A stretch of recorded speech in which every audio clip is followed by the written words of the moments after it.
Hello, my loves. Welcome to Viva Vibrant. My name is Kellyanne, and we are talking about the sort of pressures of doing things because other people like them. And this is a form of something that I've been talking about for the past few weeks now, which is feeling stuck. When we feel stuck, we often find when we dig deep enough, I know when we're stuck and we're like down in a pit, help me, somebody up. Is anybody up there, please? We don't want to like dig deeper. But if we do, we usually find that the thing that's going to like spring us out of there is really understanding why we stay. And the thing about staying in stuckness is there are a lot of reasons why you might feel stuck on a particular emotion. You might feel stuck in like frustration or sadness. You might feel stuck on a particular belief about yourself or the world that really brings your energy down and makes you feel like, oh, well, nothing matters, I guess. That's a kind of stuckness as well. You might feel physically stuck. You might feel like I keep getting injured or I keep getting sick over and over, or I have this one issue that won't go away. All of these different kinds of sticky, icky stuckness really have a lot to do with the way that we choose to show up in the world, in the way that we choose to engage and interact with other people, because we're not solo creatures. We're not, while, you know, there's the lone wolf sort of analogy for how some people choose to move through the world. We're not lone wolves. We're pack animals. We survive better, and we also thrive when we are in community with each other and when we are connecting with each other. And there are some toxic ways that we have learned to connect with each other. We've taken on responsibility for other people so that we can create a form of, you know, in community, we have this way of like not necessarily owing each other something, but we kind of do. There's a social contract that says that, when somebody does something for you, that you automatically want to do something nice for them too. And um, some people use that to their advantage. Some people use that to manipulate. And so we might get stuck in other people's webs. We might get stuck in our own perception of what other people need from us so that they don't abandon us or reject us. I mean, there are so many ways that we can betray ourselves in order so that we can get other people to stay in community with us and so that we are not alone. Which leads us into this sort of toxic version of why am I here? Not why am I here? It's because I have a purpose. It's like, why am I here? Because there's something like really self betraying that I actually like about this, because I don't know of another way to get other people to stay around. Or I don't know of another way to get people to hear me. I don't know of another way to find peace and ease and harmony in my life.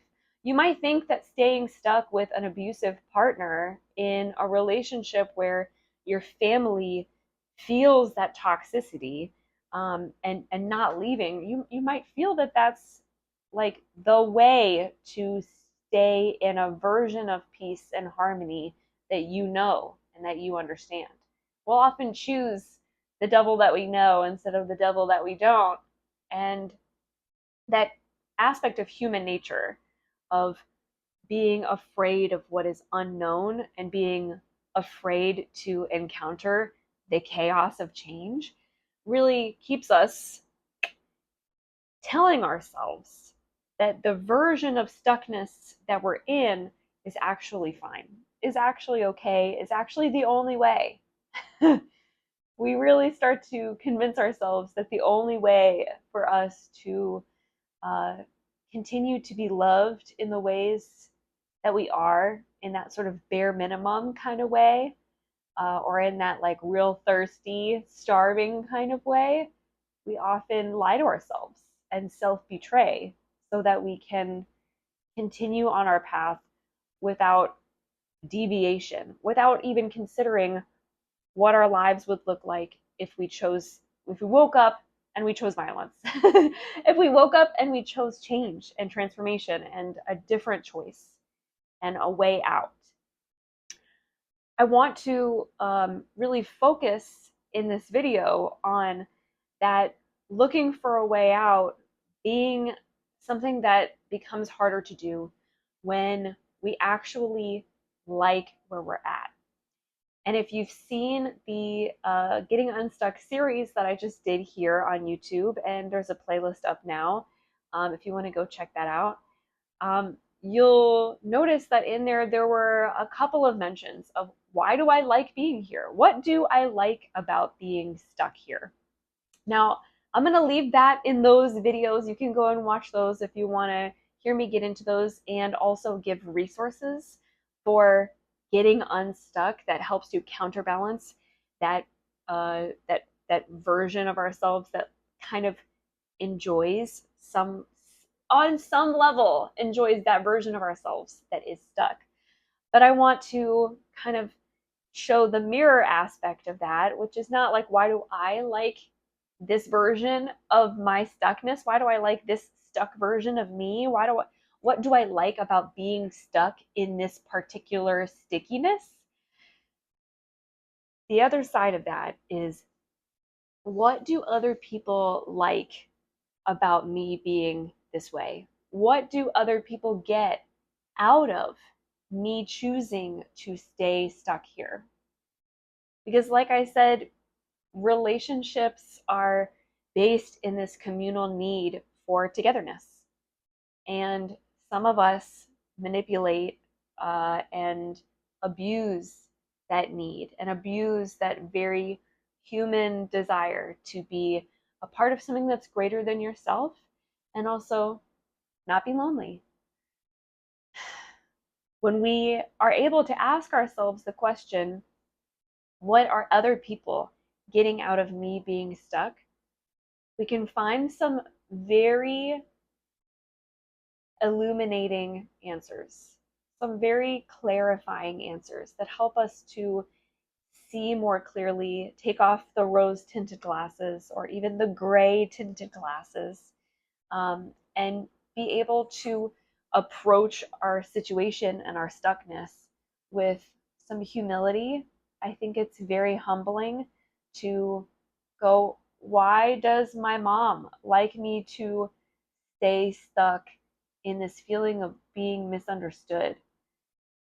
Oh, it's because she's insecure and she doesn't feel understood, and she's trying to create a situation in which somebody else feels that way, maybe more than she does, so that she can take her mind off of her own misunderstanding and insecurities. Why does my partner uh, like that? What does my partner get out of? I'll frame it a little differently. What does my partner get out of me being stuck on the couch playing video games instead of finding a job? Well, they have a little bit of a superiority complex, and maybe they kind of like that I'm the loser on the couch. Maybe they have a control complex and they actually like that they're the one who's making all the money. Maybe they what they like about it is that they get to have some reflection of what they wish they had in their life, and there's something that's soothing about getting to see somebody else live a life that they can't. And so there are a lot of different reasons, there are a lot of different versions of what somebody else might be, how somebody else might be profiting off of your stuckness or benefiting from your stuckness. And I think there's a very individual, interpersonal version of this ask. And if we zoom out to the big picture, we'll be able to see that asking ourselves, what does somebody else get out of me being stuck, is can be expanded into, what does the system get out of me being stuck? What does what do CEOs and rich folks get out of me being stuck? What does my government get out of me being stuck? How do all of these concepts and people benefit and profit off of me being stuck and me feeling stuck? Because I think, again, you'll find some very illuminating, clarifying answers. And some of it might be, whether interpersonal or, expanded, some of those answers might be really heartbreaking. They might be really devastating to realize that for other people to enjoy living life the way that they have, that we must remain stuck in some form of our suffering. And I think the thing that's hardest for us to get past when we realize this is, how do I maintain a relationship? How do I maintain my life within this system if I do get unstuck? How do I maintain my relationship with a person who kind of relies on me being stuck, or who enjoys me better when I'm stuck in this particular emotion or this particular belief about myself or this particular physical ailment that keeps me down, that holds me down? When we start to get deeper into asking ourselves these questions and finding the answers, we will also inevitably come across a point where we recognize, oh,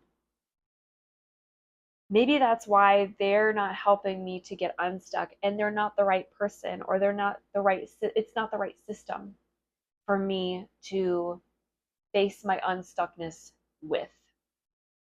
I want to be unstuck. I want to get out of this pit that I've been in. I've been in here long enough. I'm ready to live the version of life that I thought would happen for me when I was a kid.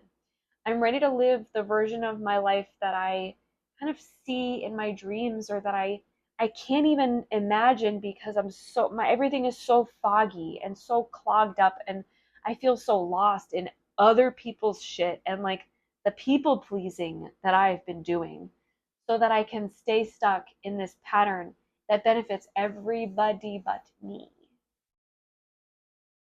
When we ask these questions, we inevitably find that for us to get out and get unstuck, we have to find new systems of support. We have to find new dreams, new beliefs. We have to find new ways of living. And that can be really scary, can be real spooky. It can also be liberating and empowering. And the connective tissue that joins us with other groups and other relationships and creates a new path for us that we didn't even know was available until we started to pursue that line of inquiry. What am I benefiting out of being in this pattern I don't like?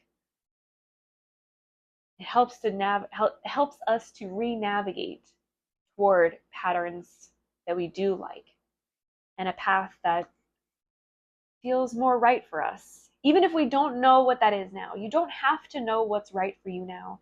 You don't have to know what all of your dreams are. You don't have to know any of those things. All you really need to start getting unstuck is to just know that you want to, is to just know that there's a better life for you out there, a different life, and that you're willing to gamble, that you're really willing to take the risk of not knowing what the fuck you're doing, but finding out along the way, and that being a part of how good it is and how great it feels to not be stuck anymore. I love y'all so much. I've got so many resources for you in my Patreon on the Vibrant Resource Library and Community. So if you would like to join for $5, $15 a month, it's got a ton of shit in there, all for getting unstuck and then some. I've got some other things that are a blast from my past that are really incredible resources as well that are already on there that have been there for years. But I'm creating a new series, and the series that's coming out right now, summer of 2025. If you're watching this now, if you're watching this in the future, hello, future people. What do I call you guys? You're not time travelers. Well, I mean, we're all traveling through time. Anyway. Hello. I've got a series going on in this present moment during the summer of 2025, and it's all on getting unstuck. So if you're ready to get unstuck and you're not just gonna like take the summer off, you're gonna really like soak in all of the patterns that you've been seeing that you're like kind of sick of. Sick and tired. I am sick and I am tired. If you are ready to get unsick and untired and unstuck, then I hope that you check it out. Um, I'm very excited to also start getting into more community events. So be sure to subscribe to uh, this YouTube channel and to subscribe and become a patron to my Patreon so that you can have access to those community events that get you out of people pleasing, that get you out of perfectionism, that get you out of all of these different facets of taking responsibility for too much so that you can just start to carry your own load and figure out um, what's right for you. Like I said, I love you so much. You're deserving of all the love you desire. And I hope you have a beautiful, wonderful rest of your day. Mwah.